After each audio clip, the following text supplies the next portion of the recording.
What is going on, everybody? Welcome back to the College Football Enthusiast Podcast. We're a little late. We're a little late, but we're back, coming into week 3 of the college football season. Super excited for this week. Lots to talk about from weeks 1 and 2. So Beck, I'm gonna toss it your way, and why don't you kind of kick us off with a little bit of week 1 recap? Yes, sir. Happy to be back. Diving right into week 1, we'll start off with the first game of the week 1 slate that I wanted to talk about. USF hosting Boise State in their first of 2 ranked wins this season, just absolutely demolishing them, with ending up with 3 winning turnover differential by 3, and just Byron Brown just taking over that game. And pretty similar to what they end up doing the next week versus Florida. Just keeping it with Florida, keeping it tight the whole game, and then just Byron Brown going down and winning it by himself at the end. It just wasn't even close, the Boise State USF game. No, and that's what shocked me. I think we both had Boise State as our G5 playoff pick. We did. Which still could happen. They're 1-1. It's a long season. True. But yeah, USF dismantled them, which was really impressive. We'll talk about this later, but if USF wins this week, oh man. If they win this week, it puts the hyped up Houston team and the Cincinnati team that made the playoff to shame with that kind of wins on their belt. Yep. Josh Pate was saying, he said that if Alabama had the 2 wins USF did, they'd be ranked number 1.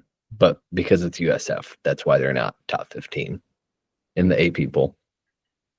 Which is insanity. I mean, they should at least be top 10 because they have the best 2 wins in the country. Yep. I don't know about top 5 would be borderline just based on some of the teams that have really good wins this year, but they should be top 10 easily. Oh, yeah. 100%. Yeah, it's crazy they aren't, but if they win this week, they have to be top 10. If they win this week, they're top 5 because one of the teams that I would have top 5 is Miami beating Notre Dame. Yeah. Crazy. Okay. Yeah. We could talk about this forever. All right. Next game, Beck. What do we got? So next one was the big game of the week. Texas going to the shoe versus Ohio State, and an absolute defensive masterclass by Ohio State and also by Texas. But Ohio State coming out on top 14-7. Defenses both dominated. Ohio State's especially, even after losing a bunch to the draft this year. But they made Arch look shaky, and that was the difference in the game. Julian Sain looked like the better quarterback, which was really impressive. Yeah. No comment on that game. It was very sluggish. My type of football. Yes, your type of football. And then, third game of week 1 that I wanted to talk about was LSU versus Clemson in the battle of Death Valley. And LSU came out on top with their first win in a week 1 game since 2019, I believe. And again, this came down to defense and just LSU absolutely smothering that Clemson offense. That after they played week 2, maybe that Clemson offense just really isn't good after how they looked versus Troy. Yeah. But yeah, that LSU defense looked really good. Nussmeier controlled the game, got LSU just enough to win 17-10 and get that first win in a week 1 game in a long time. I think it was you and me talking about it, but man, the LSU defense just looks so fast compared to Clemson's offense. Like Harold Perkins, right? That's his name. Yeah, Harold Perkins. And just their D line just looks so fast. I just don't know how they looked like a completely new defense from last year. It does, which is what they said they were focusing on this offseason and what they focused on in the portal. So it looks like it paid off after 1 week, but we'll see how that pays off this week as well. You love seeing Jamari Butler getting in there too. And we'll talk about another game of another transfer portal Husker here in a second too. That also looked good. Yeah. Jamari looked good. Anything else to add to your week one, Beck? And none of these games at least. So I'll send it over to you for your 3 games. All right. Well, my most anticipated game of week one, because I thought it was going to be an absolute, I don't know how one would say this, beatdown. Georgia Tech did not beat down on Colorado. They did win, but it wasn't as lopsided as I thought it was going to be. Some turnover issues for Georgia Tech definitely contributed to the closer game. But it's definitely a new offensive look for Colorado this year. And I believe that they're starting a new quarterback this week, their third string guy, over Salter and Lewis. So that's very interesting. Not sure where that's going to take Colorado, but I'm interested to see. And yeah, I know they looked a little shaky, but I'm really excited about this Georgia Tech team. Yeah, their ability to go into Boulder and win with 3 first quarter turnovers was really impressive. Yep. Yeah, absolutely. My second game was Florida State Bama. My boy Tony White in his first game with Florida State and James Williams and Stephon Thompson, they got the win, and I was expecting a beatdown from Bama over them, but Tommy Castellanos looked really good. I know you and me were texting during the game because I was driving actually, so I didn't get to watch a lot of it. But you told me you're like, man, Malzahn is just putting on a masterclass of play calls right now. So Florida State looks good. They absolutely destroyed the team they played last week. It was some FCS team, but they did what they were supposed to do, and this looks like a really dangerous Florida State team right now. So I'm excited to see what they do the rest of the season. Yeah, it's crazy how different they were last year from the year before, and then this year from last year. It's insane how quickly the rosters right over can affect these teams now with the transfer portal. Yeah, and I just Castellanos just plays like way bigger than what his size is. You know what I mean? Mm-hmm. Like he's got a lot of moxie, I would say. So yeah, he's good. And then my third and final game, this was the game I feel like I got to watch the most of. And this was Notre Dame Miami. I thought both teams looked really good. I wish Jeremiah Love could have gotten a little more involved, unfortunately. But overall, I thought CJ Carr looked really good. Mm-hmm. Notre Dame, I felt like they just kind of picked up where they left off last year, just overall. Like they're just a solid, good team that's going to give you a hard time no matter who they play. And yeah, I think it was just a hard environment to walk into. And Carson Beck, Miami, their offense looked good. The defense looked good too, which is encouraging because I know they had a lot of problems on defense last year. That's why they couldn't, that's what held them back from playoff last year, honestly. Mm-hmm. So, I'm hoping that I'm hoping that the hire from Minnesota for the D coordinator, hoping that continues to pay off for Miami here in the future. So, yeah, CJ Carr looked really impressive, but Miami's D line was just too much for them. Yep. So yeah, it was very impressive how hard CJ Carr played in the game.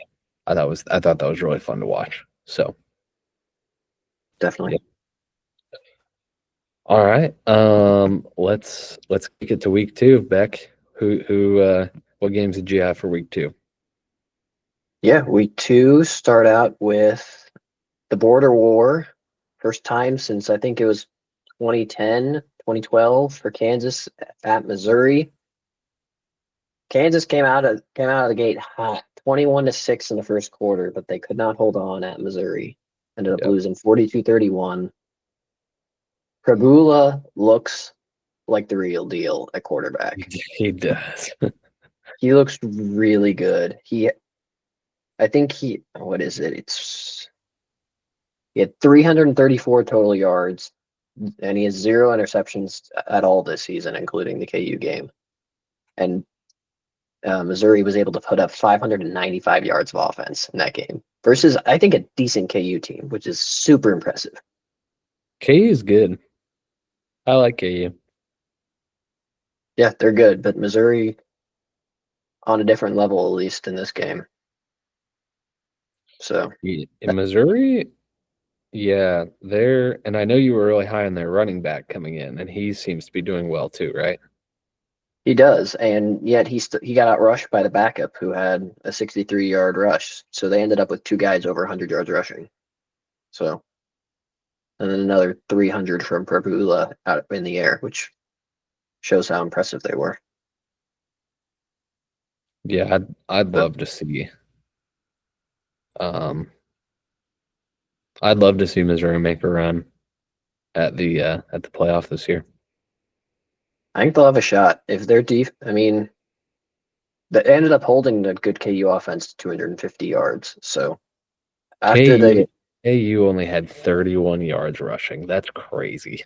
and 25 of that was Daniels. Probably. So, yeah, that Missouri defense showed up, and they came back from down 21-6 in the first quarter and just dominated the rest of the game, which is crazy. So that was a really entertaining game. Yeah. So it was good. second game, which was always one of my favorites early in the season. Good old Midwest showdown, Iowa at Iowa State, in the absolute slobber knocker, which is the best way to describe it. Iowa State doesn't make the mistakes, and they come out and win 16-13. Rocco Beck shows he's the better quarterback, which is not a surprise. But what is really impressive for Iowa State this year is they have not fallen to the Ireland curse that has hit the last few years. It seems everyone who comes back, I mean, talk about our second team, Kansas State, they look rough this year after coming back from Ireland, which I think is a big part of it. Yep. But Iowa State don't look phased at all. No. They blew out a really good FCS team in South Dakota last week, the week right after. Yep. And now beat maybe a decent Iowa team. I don't know if they're going to be that good this year, but it's always a close game. So Iowa State 3-0 is really impressive right now. Yeah, I was I don't know what to think about Iowa right now. They just look the exact same every single year. Mm-hmm. So, yeah. I mean, I wish I came up with this line, but it's the Josh Pate's line on Gronkowski, their Iowa quarterback, which is perfect, is we all hoped that Gronkowski would happen to Iowa, but instead Iowa happened to Gronkowski. Yep. So it happened. Which, as a Nebraska fan, I love to see. I'll tell you something after we're done recording. It was really funny. It's not bad. I'm just trying to get a move on. We could talk about it for a while. Okay. And then what was your final game? Final game, which was maybe one of the more fun games to watch last week, was Arizona State going into Mississippi State, and probably the loudest atmosphere I've seen on TV this year with those cowbells by Mississippi State. Mm-hmm. Arizona State went into the locker room down 17-3 and just decided we are not passing the ball the rest of this game because we can't call a play that way. So they ran the ball every play except 6 times in the second half. Came back, took the lead 21-17 or 20-17 with a minute left, and they find a way to lose it with a Blake Shapen dime on a broken coverage. Yep. Mississippi State wins at 24-20, but crazy game. Dillingham was coaching his butt off, but just wasn't enough. Atmosphere was too much for a good Arizona State team, I think. Yeah. Yeah, I was happy. I was happy. I mean, I would have been happy either way, but it was fun to see Mississippi State get the win. I was texting you and said I always have a soft spot for Mississippi State. Yeah. I was shocked at how much they held Sam Lovett, 10 of 22 for 82 yards and two picks, one of which was end of the game. But they ran the ball 51 times for 251 yards, which is crazy. Yeah, that is crazy. Still wasn't enough.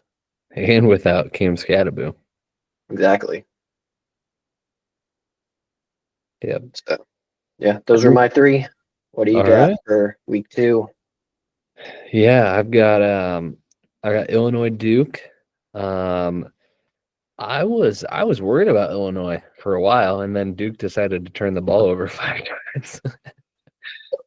Illinois I will say a lot of those were not Illinois. Were not Duke turning the ball over. Those were Illinois taking it away. Their defense forced a lot of those. I was just because Illinois was up 14-13 halftime, I think. Yes, something like that.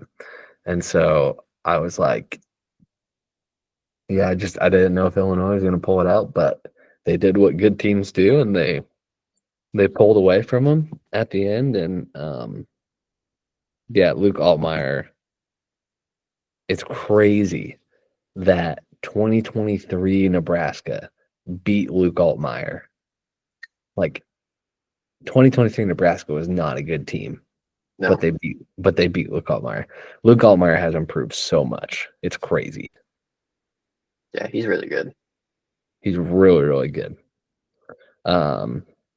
Yeah. Loving this Illinois team right now. So hoping they can keep it going. Second game was Michigan, Oklahoma, the primetime game. As a Nebraska fan, I observed Michigan does not have a great bunch of receivers. So it encourages me that that's the best part of our team with our defense in Nebraska is that our secondary. That's the best part of our defense. So if we can completely take the pass away and just load the box, that would be awesome against Michigan. So makes me encouraged. I mean, Bryce Underwood going against Venables on the road. Tough second game as a true freshman. He didn't play bad. He only completed 9 passes. No. But he's young, so that's okay.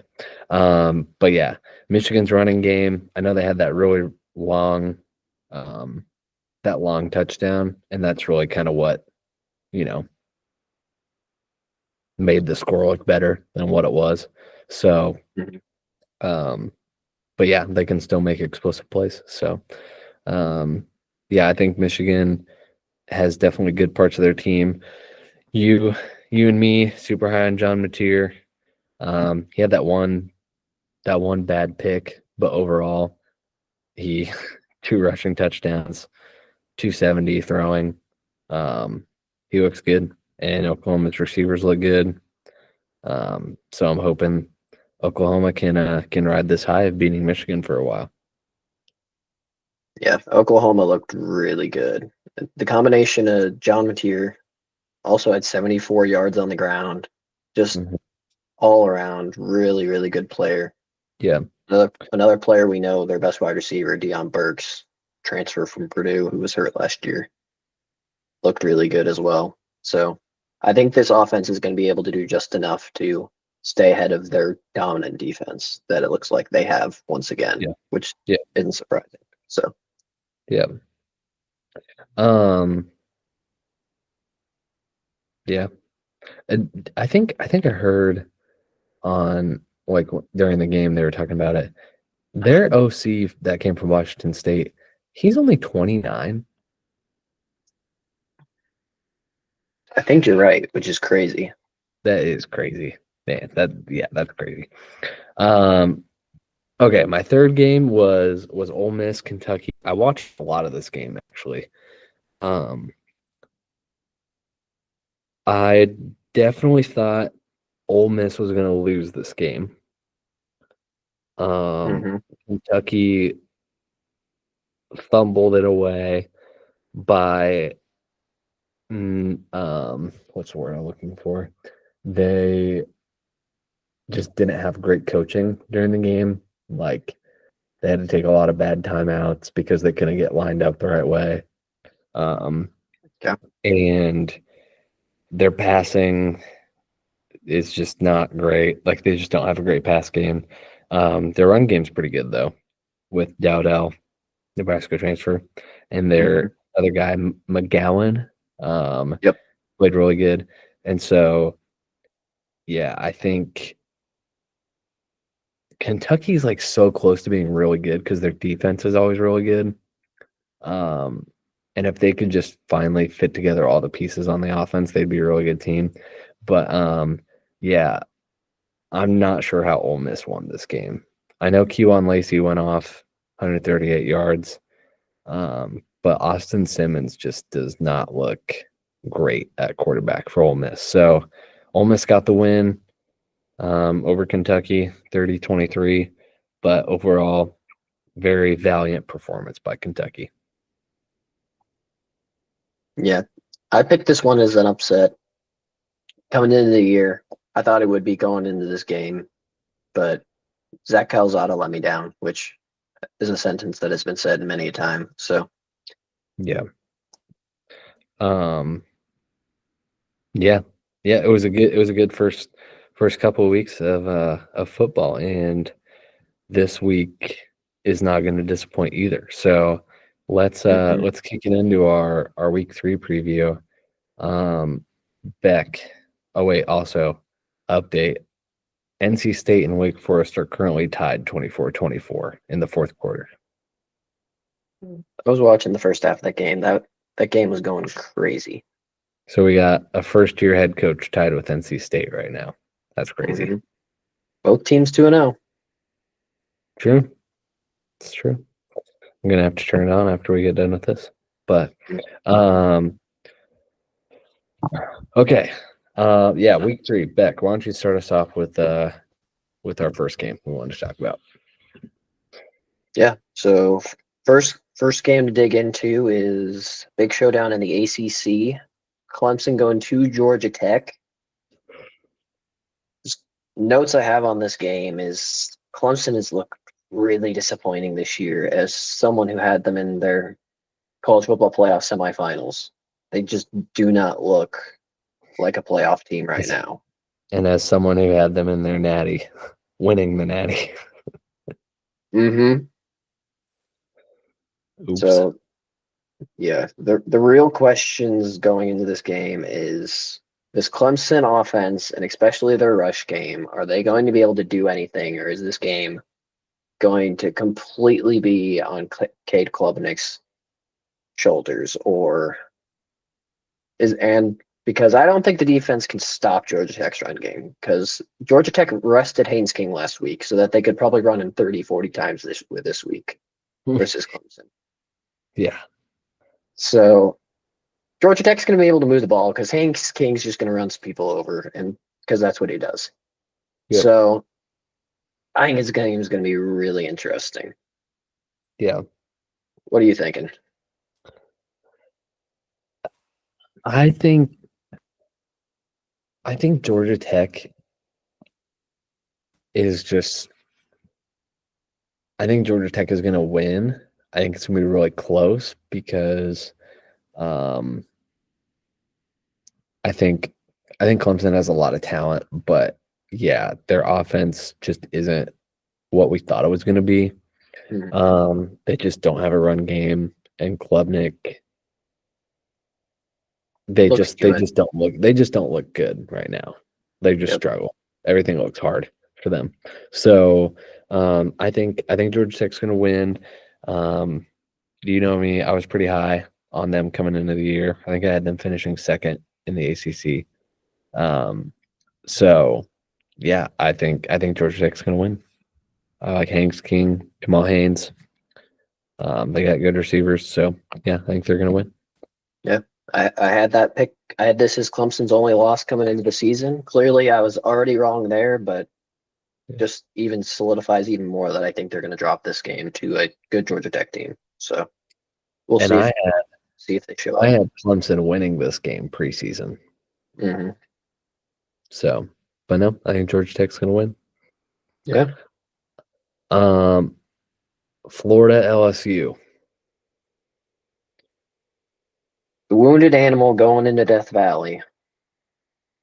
The dichotomy of a Florida team who just lost a game they probably shouldn't, whose coaches weren't seen just more depressed than mad about it, versus an LSU team that played a little close to a Louisiana Tech team and their coaches were ticked off about it.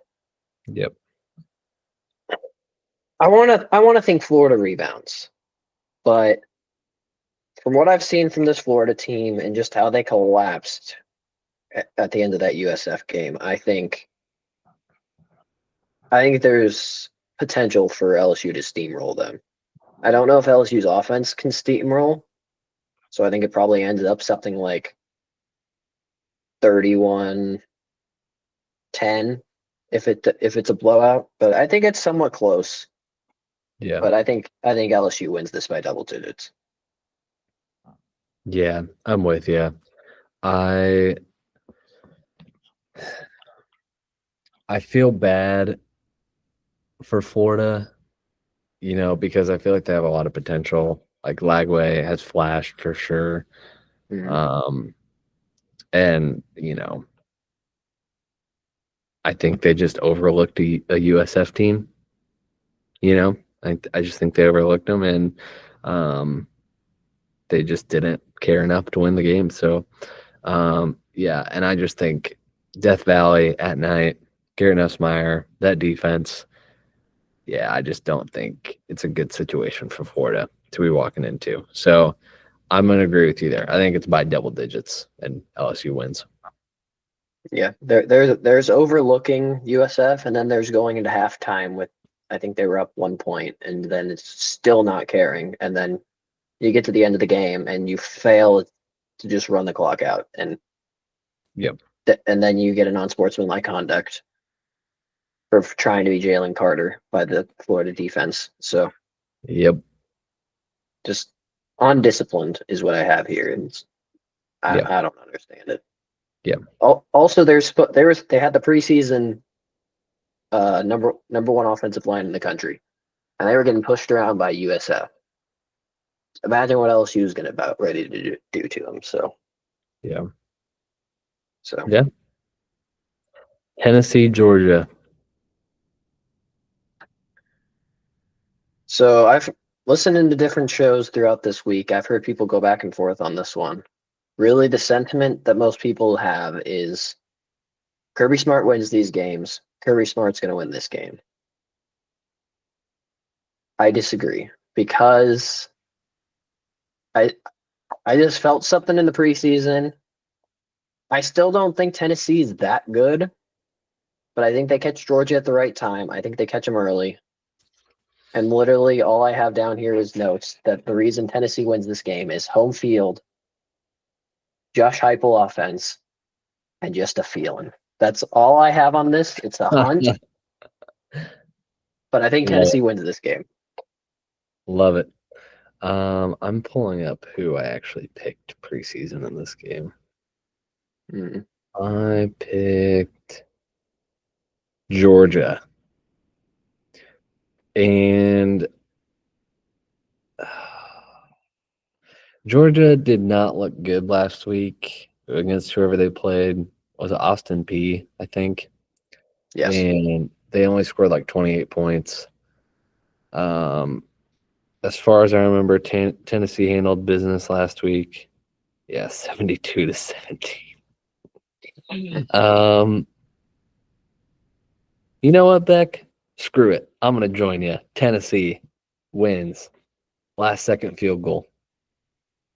Oh, that place would go crazy. It would go crazy. Yeah, just a feeling. I'll join you on just a feeling. Last second field goal. Tennessee wins. Yep. Because I don't even think Tennessee's that good. Because I think everyone's overhyping them because I don't think Syracuse is any good this year, even though I like Fran Brown. Yeah. But I think they blew out a not very good team week one, got hyped Yeah. up, but they're gonna Yeah. hype's gonna go crazy when they beat Georgia this week, only for them to go 7-5. So Georgia only beating Austin P by what? 22. It just doesn't give me good feelings for Georgia. could also be they're just not showing anything because they know they didn't have to, but we will True. see. True. So, okay. Yeah, go Vols. Mhm. And then we've got the biggest game of the week, USF Miami. Yes, sir. Can USF do it again and win 3 ranked games to start the season? And the answer is no. Probably not. I I don't have a lot of trust in the coaching staff in Miami, but I think just the sheer talent, they looked like a playoff team versus Notre Dame. And I think that comes through. And I think it might be closer than people think. It I think it could be 2 scores, Yeah. probably, but I think Miami handles business. I think it's close in the fourth quarter, and then Miami puts them away. Yeah. I think Miami probably wins by like 14. Mm. Yeah, 2 touchdowns probably. Um, of course, we'd all love to see USF win this game, but Oh, I would probably buy a shirt if that happened. I just they just have the spotlight on them too much, and they've had 2 emotional wins in a row, and I don't see them doing it for a third time. But I hope they prove me wrong because that'd be awesome. Miami better not be sleepwalking into this game because They're not. They're not now because they better not be. the I was listening to Josh Pate this morning, Mhm. and he was like, and this game is on the CW network, the biggest thing to happen on this network ever. So it's crazy that this game is not on a bigger network because it's going to be a crazy game. Yeah, should be. So So, that random 3:30 kickoff yep, should be fun. absolutely. All right. And then the prime time A&M Notre Dame. Who do we got? So this is going to be another slobber knocker, I think. 2 teams that just want to dominate you on the line of both lines of scrimmage, and on offense just run the ball down your throat. A&M have 3 really good running backs. Notre Dame have 2 really good running backs. Both have running quarterbacks. But coming into the season, and I still think this way, I think Elko just going to coach the defense in the offseason and just letting Colin Klein take over the offense, I think is going to pay off. That A&M defense is going to be really good this year. And I think A&M's able to squeak this one out. Yeah. Sending Notre Dame to 0-2. You and I were talking before we hopped on. This is my upset pick for the week, and I've got in the preseason I picked Notre Dame to win, but I'm going to take A&M. I believe in Colin Klein. I believe in Elko. I believe in Marcel Reed. Seems like they have a solid defense, a really good O line. I'm gonna take A&M to win. I think it's gonna be really close. I agree with you there. I think it's gonna be less than a touchdown. Mm-hmm. Yeah, But the key to the I'm game really I wrote down for this one was Jeremiah Love gets held under 100 yards, which I think will happen. I think A&M is able to focus in on him, and they're going to slow down Love just like Miami did, and make it tough. As far as total goes, how many points do you think are scored? I'm definitely going under 50. Definitely under 50. I think they played last year, and I think it's the game I'm thinking of is the Ohio State Notre Dame game from a few years ago. That was like 17-14. I think it's going to be in that range. Maybe 21-17, but it's going to be right around there. Yeah. Cool. Beck, who was your week 3 upset pick? So we talked about this team earlier in that I had Ole Miss losing last week at Kentucky. That didn't come true. So my upset pick this week is an Ole Miss team that I don't have going to a bowl game, loses to Arkansas. Taylor Green goes off and carries the Hogs to a big win in Mississippi. I would love it. Be a lot of fun. Be so fun. Man, it's gonna be a good week. There's so many good games this week. I'm super pumped.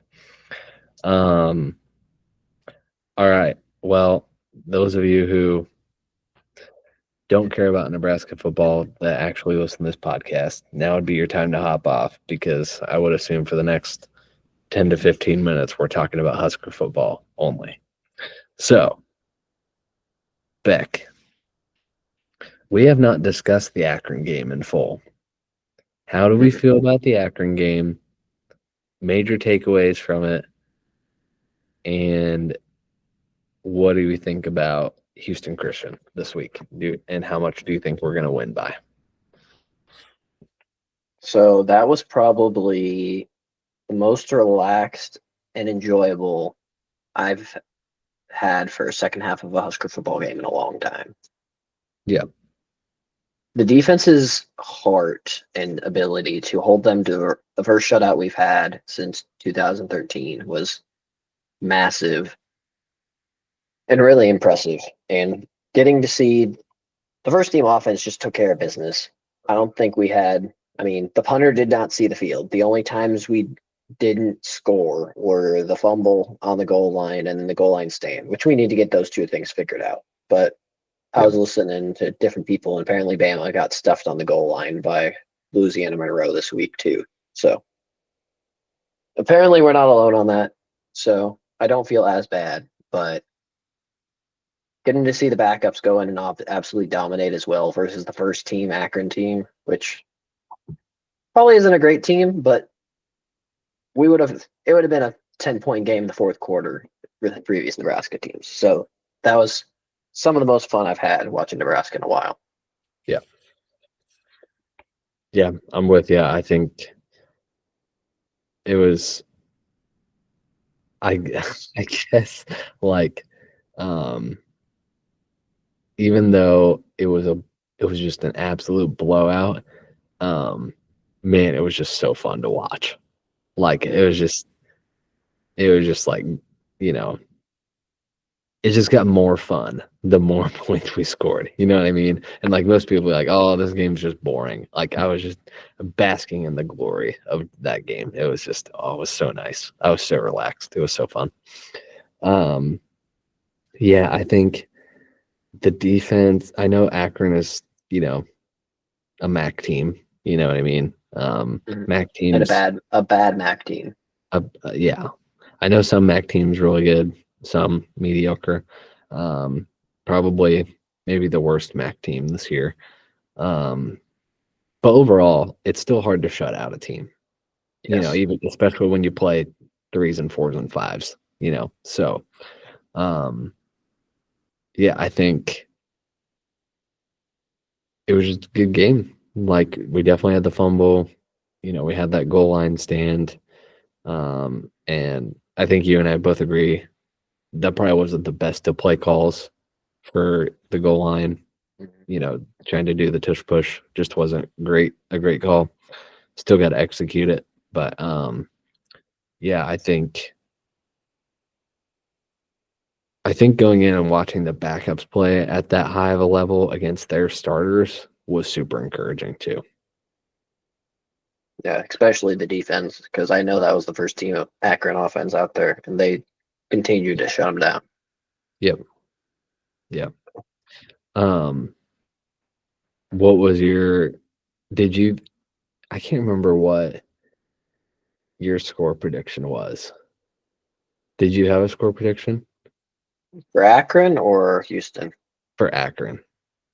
For Akron, I probably said something like, I think it was like 45-3 or something like that. So Yeah. they I said 59-9. That was my prediction.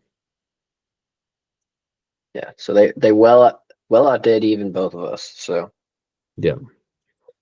So moving into this week, um, what do we think? What do we think is going to happen for this week? I think that this game ends up pretty similar. At least that's what I'm hoping for. I think we'll end up scoring in the 60s again. Whether or not, I feel like we give up a field goal this time. Back-to-back shutouts would be insane. So Yeah, I think we give up something, whether it's the third string guys or the first team guys. Some mistakes made, we give up 3 or 7, but I think it's going to be something like 66-3 is what I'll say. cool. I think with the all red unis on, I think it's going to be.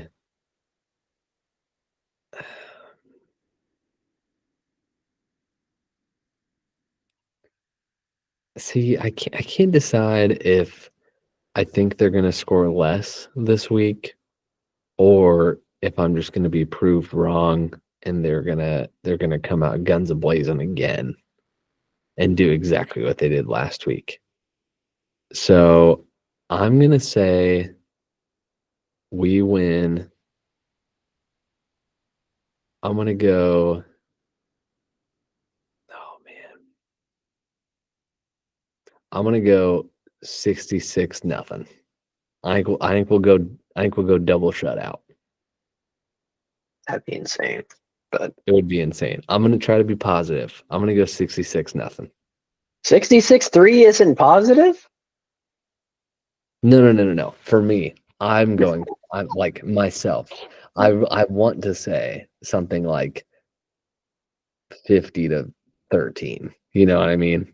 Yeah. But um I'm gonna go 66-0. Yeah. Okay. I love it. So, quick question on the Akron game. Out of the backups, who impressed you, or who impressed you the most? Because for me, it's got to be TJ Latif, the backup true freshman quarterback. He looked really good for Yeah. second game ever suiting up for on college Yeah. game. Yeah, he looked great. His little juke move that he did was crazy. He's 50.